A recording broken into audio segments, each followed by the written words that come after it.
Heck yeah, let's do this thing. So I just wanted to have this conversation with you, Mr. Nix, because you have had some of my favorite posts ever recently, and I don't think enough people see what you have to say. And I know that's not why you're doing it, but it's just like you are so well thought out and you spent so much time doing everything that you do. And I just am fortunate enough to call you a friend, and I would love to have these little conversations. And my idea, like I said to you, is I want to do like 3 questions. Maybe sometimes you can bring the questions, sometimes I can bring them. We'll see if this is something we do. But I want to do one on the health and wellness space, one on parenting and being a father and fatherhood and stuff like that, and then one quick question on something else, and then just have a open-ended discussion on those, and no more than 30 minutes on for the whole thing, as short as 10, and we'll see how it goes. You ready? Ready. Freaking go. All right. The first one in the health and wellness space that I want to talk about is relating to your post that you had.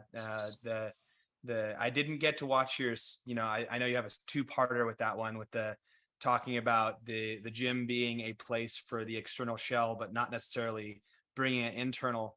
And it's not that direct question. It's more so I've been really wrestling for a while with where does aesthetics play a role in our space, because I've had a very hard time figuring out any positive place that aesthetics and it's the pursuit of aesthetics sits within our realm. And I'm curious your thoughts on where that sits, because for me it's very hard to feel okay about the pursuit of aesthetics with where I'm at in life, because I've never seen it end up well.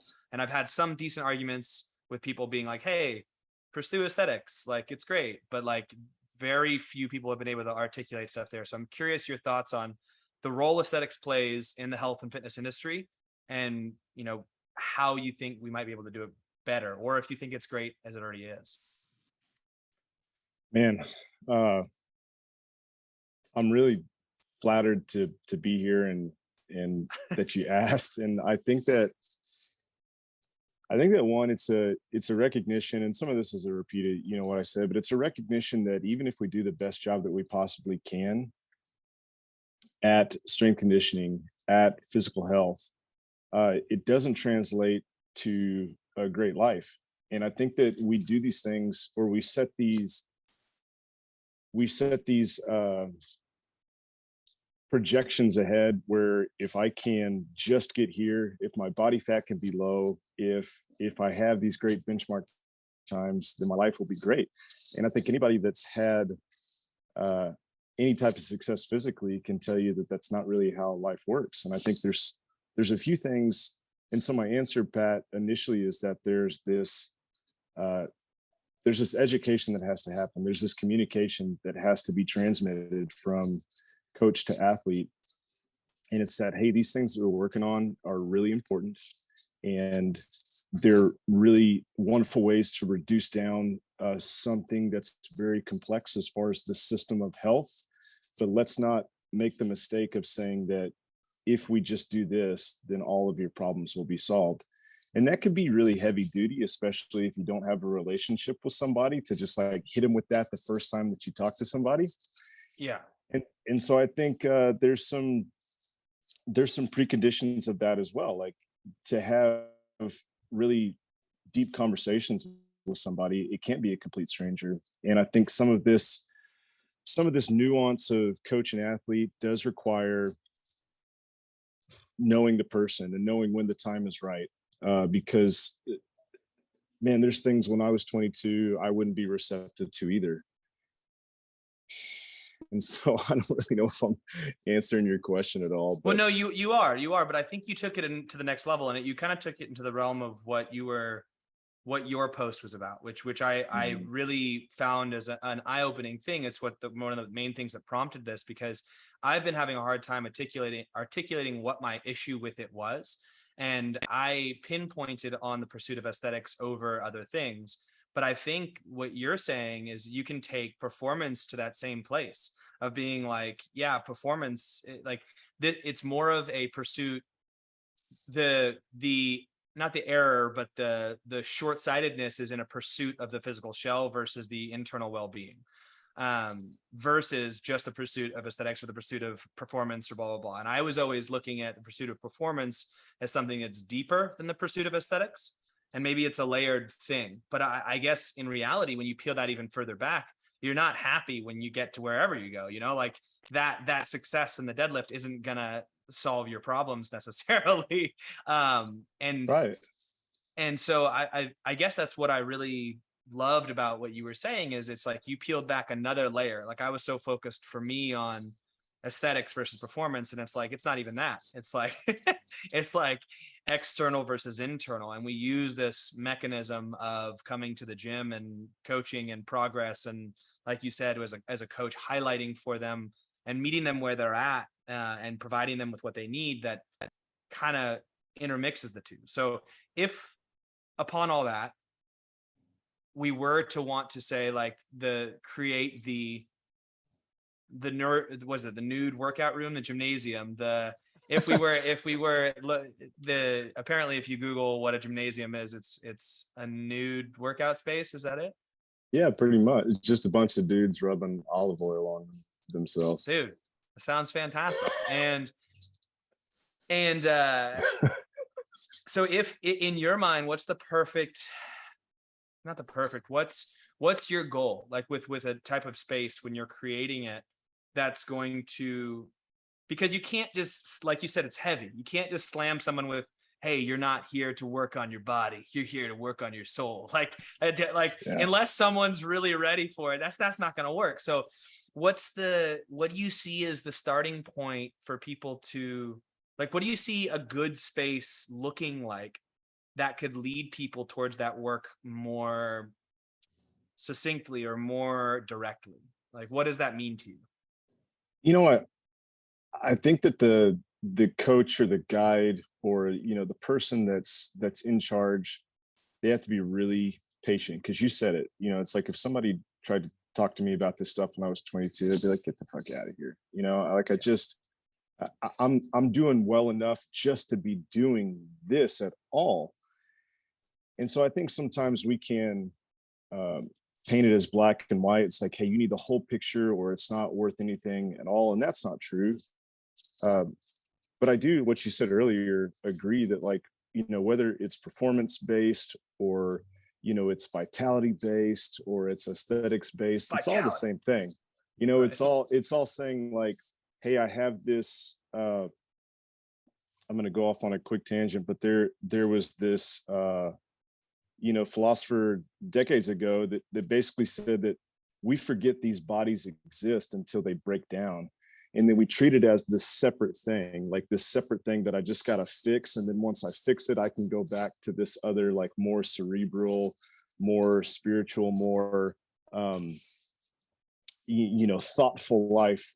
But life doesn't really work like that. Like, these things are intimately connected. So I think that you can make that assumption very quickly. Like, you can start to introduce that thought that, hey, the better my body works, the better my brain works, the better my brain works, the better my body works. And that can just be something that sits to the side, and you just wait for the person to acknowledge that that's true. And for some people, because we've been, experimenting with this, with some people, they'll immediately grab onto that and they'll be like, wow, that's great. I feel the same way.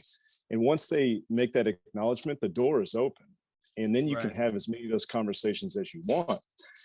But as you sprinkle that idea in, and someone you feel like is just a little resistant to it, then you just know, like, hey, that bread's not ready to come out of the oven yet. Like, it's got to bake a little bit more.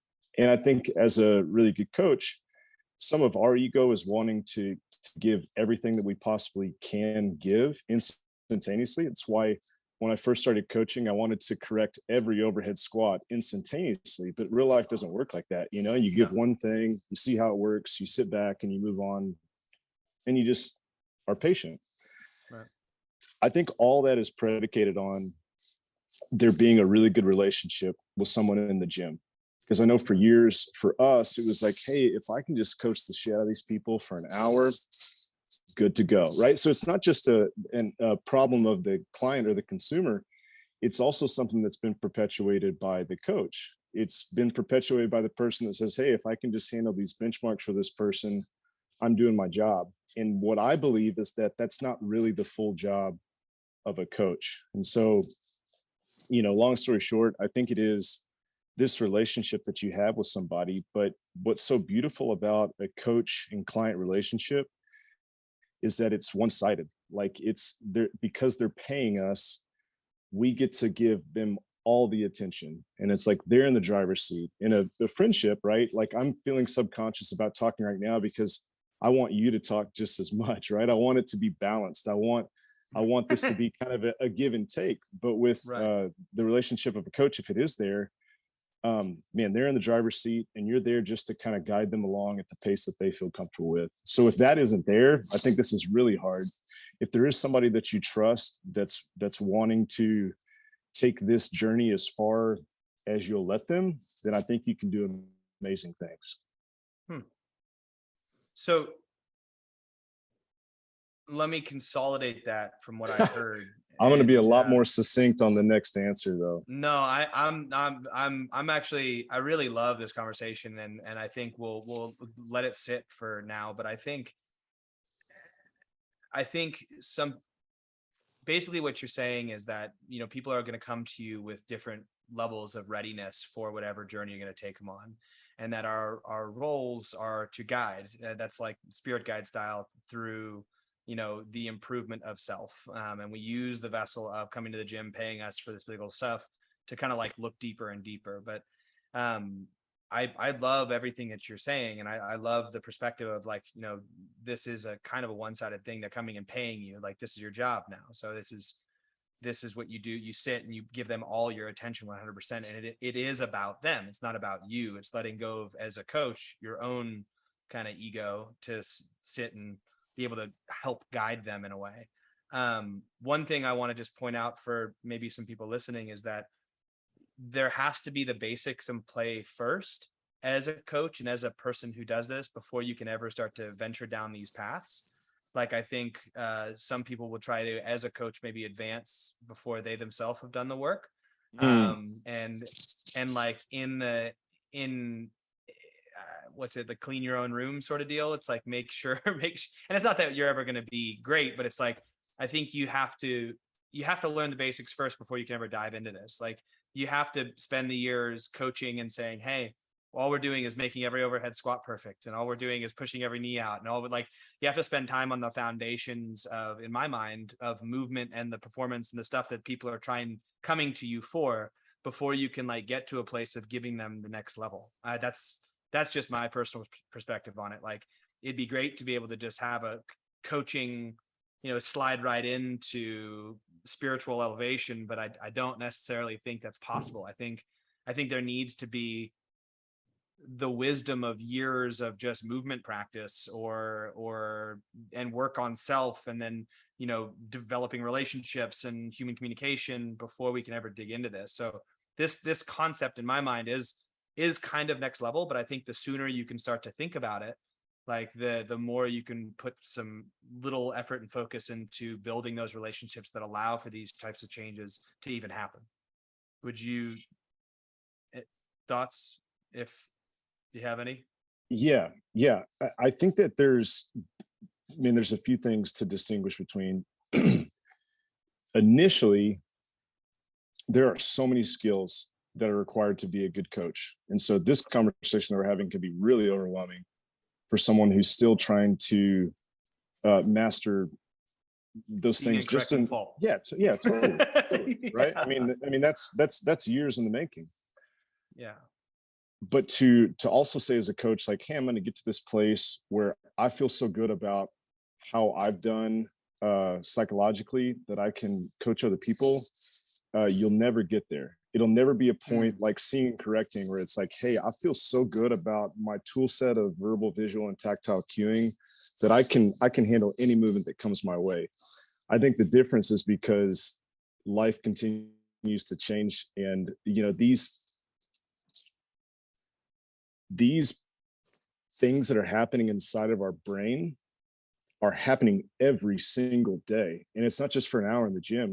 Like these things that we're trying to coach and speak into are like constantly rewiring and constantly Mm, changing. And so there's no way that we could keep up with that this same way. However, I think that you can, in the spirit of being this guide, of being a coach, say, you know what, I'm not going to be an expert at all this stuff, but I do appreciate that this is multidimensional, and I do appreciate that my thoughts precede my actions. And so, really, all I am is someone who's trying to coach behavior modification.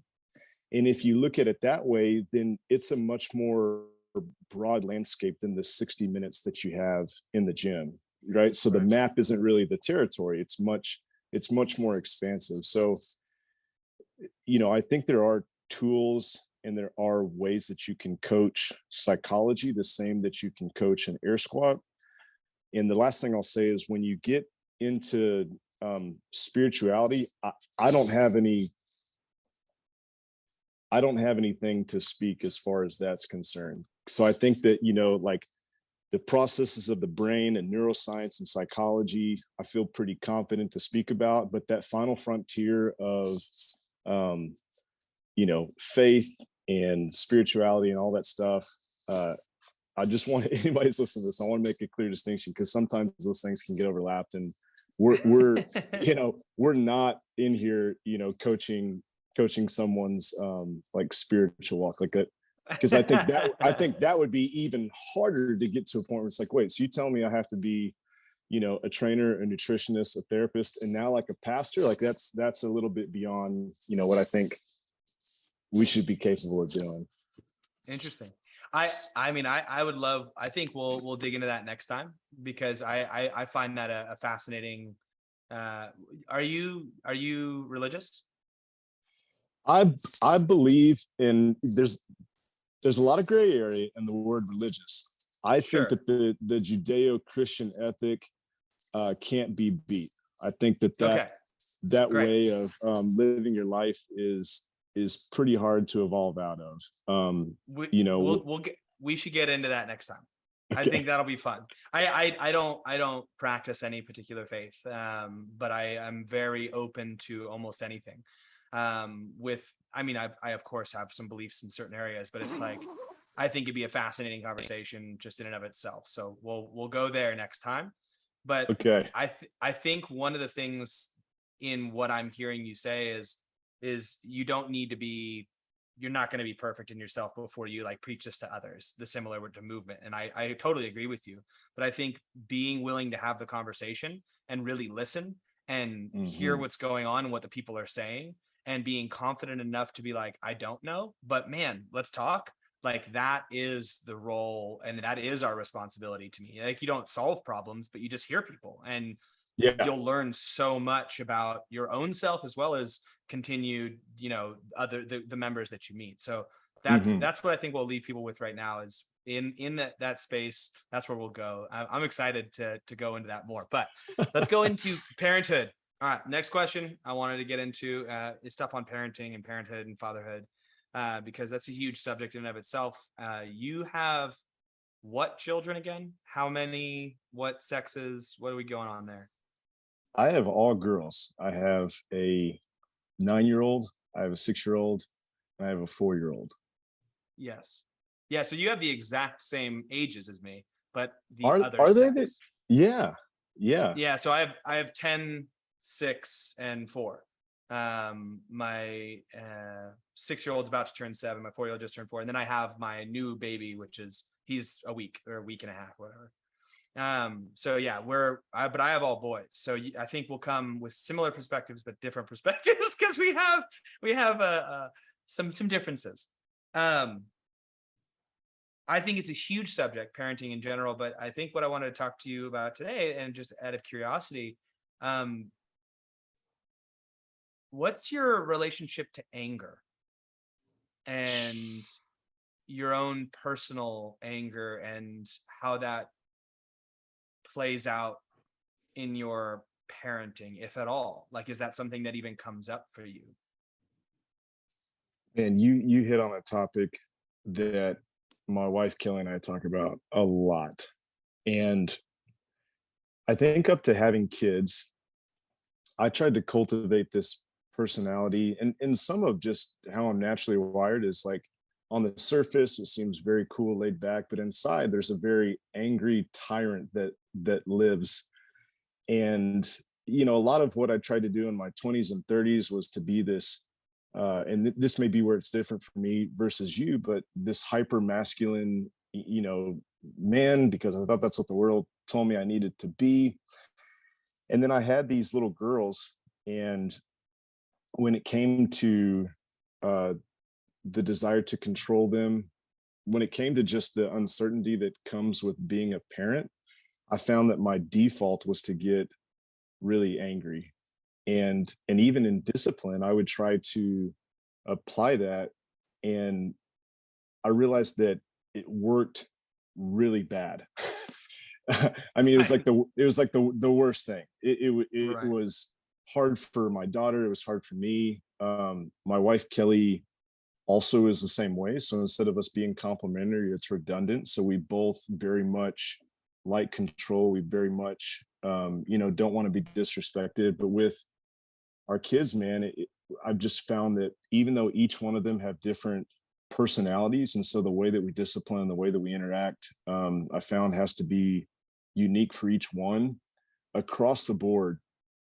Like that just doesn't seem to work very well. Like, and I think that anger is probably the default, but just these really, really big negative emotions and trying to communicate to them, it's like too much static. Like they can't even get what we're trying to say because they're so overwhelmed by like what we're bringing to them emotionally. I want to hear your answer with this. I don't want this to be one-sided. I'm fascinated to hear what you think about that.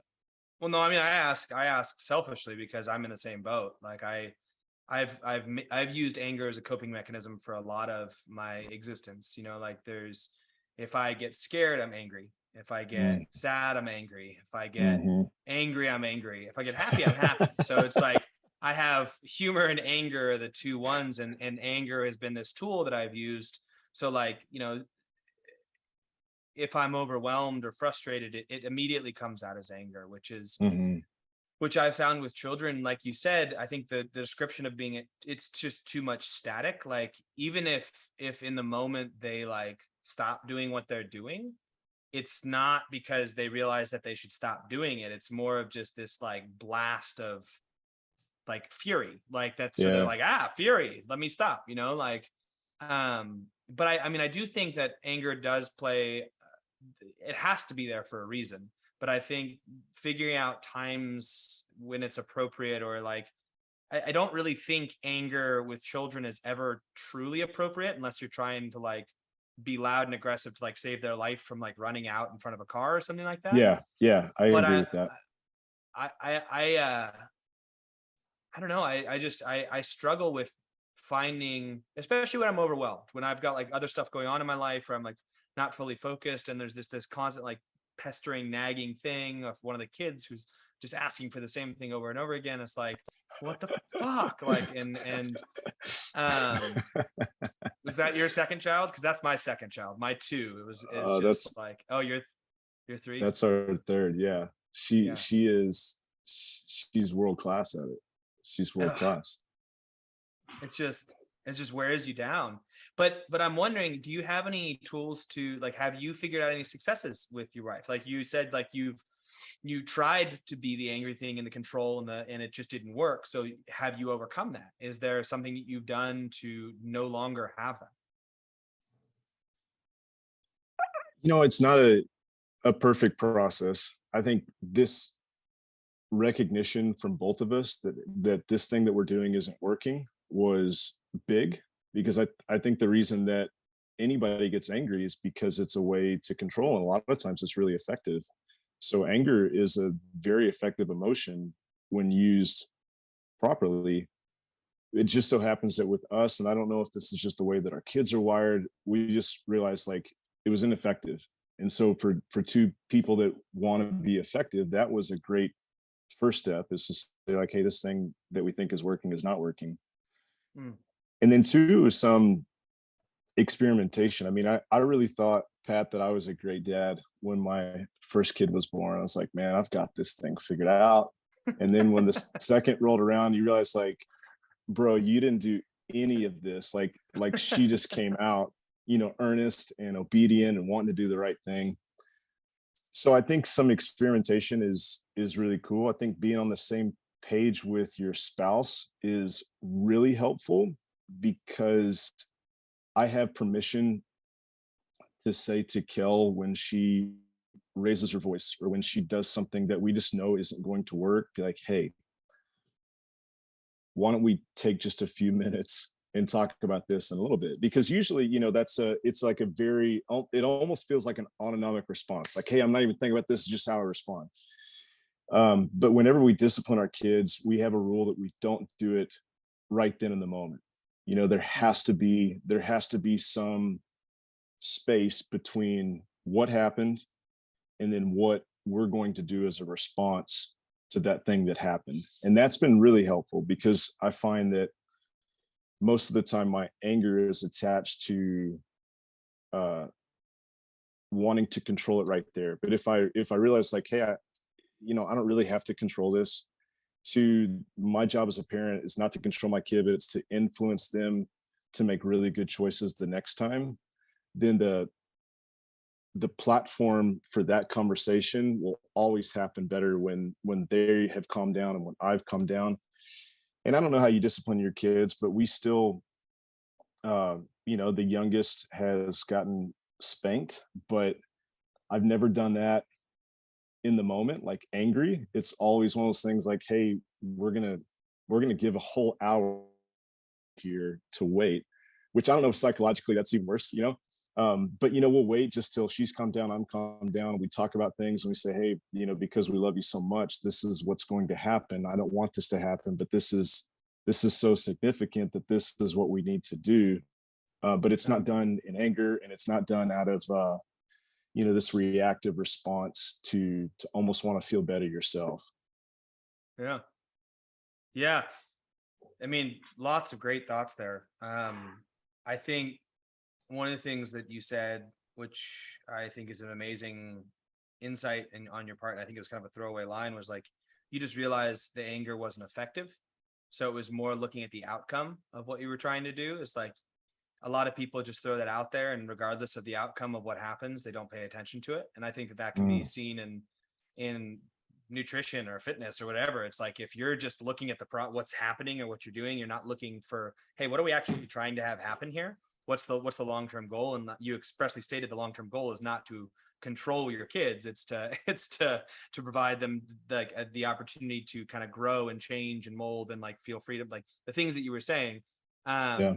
But when you look to outcome, the anger is not the thing that's going to be the thing to get them there. So I think that's a really cool thing to focus on. I think we should probably have another time when we get into how to, like, our different forms of discipline. Like I was not spanked, so it Yeah. sits outside the realm of something that is acceptable to me. It never happened to me. I've definitely felt, I've grabbed my kids. I've done things physical in an immediate response.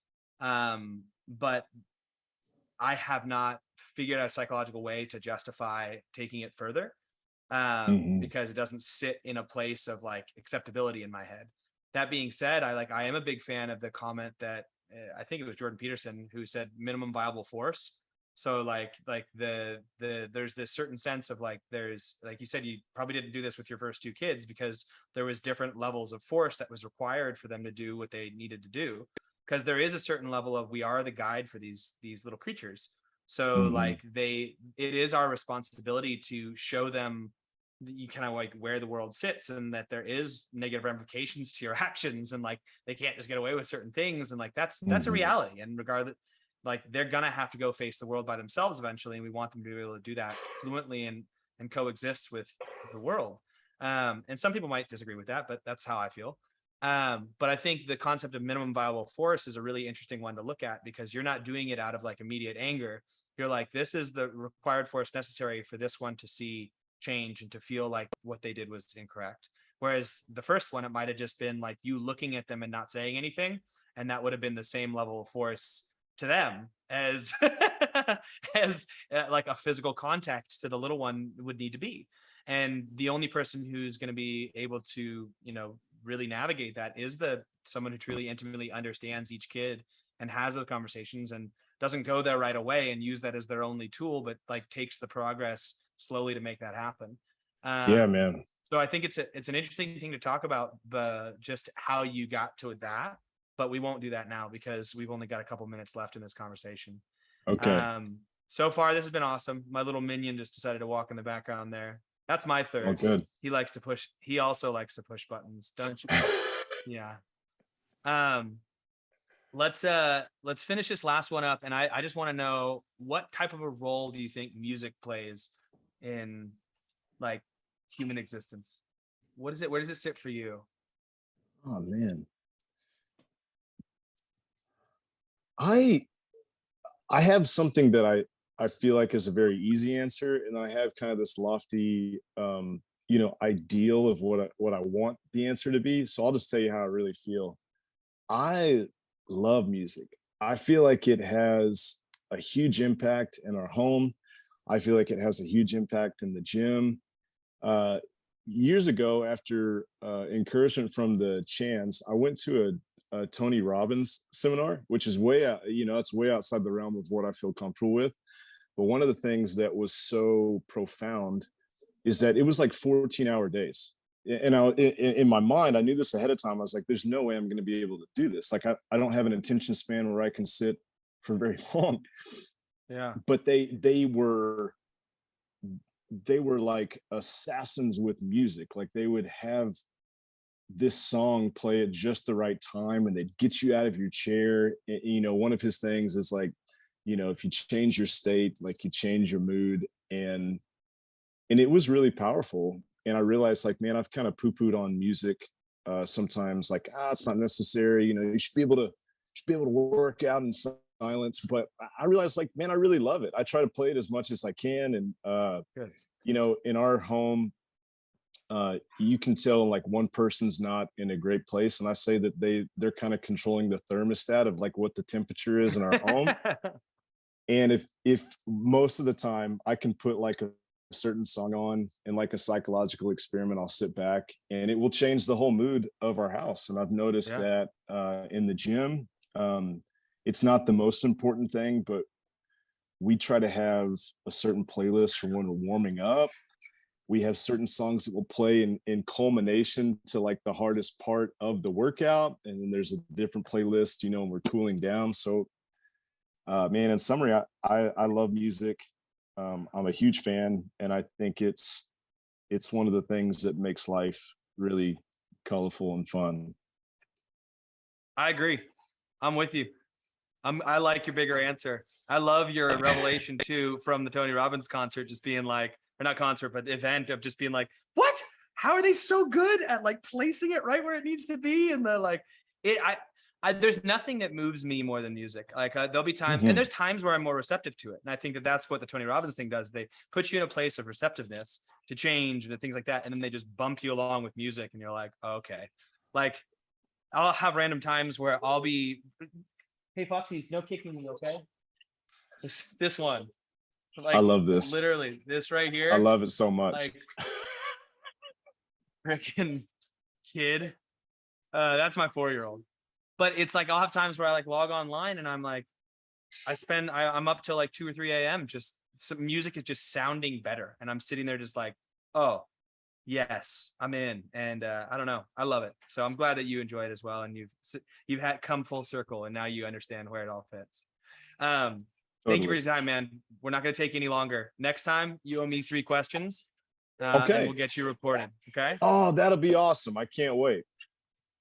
Sound good? Yeah, absolutely. Rad.